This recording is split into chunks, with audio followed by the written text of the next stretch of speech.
Gambar yang diambil di Gaza Tengah pada Selasa pagi menunjukkan dampak serangan mematikan semalam di Camp Al-Bureij ketika operasi militer Israel di Gaza terus berlanjut.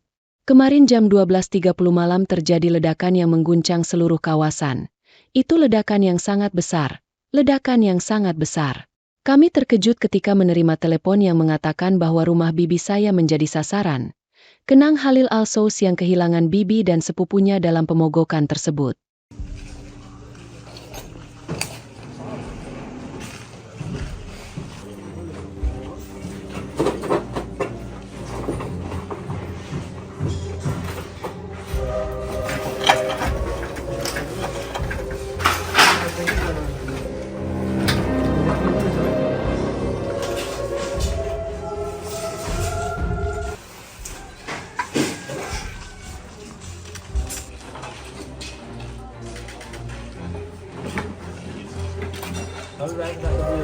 لا صالح عم فواز.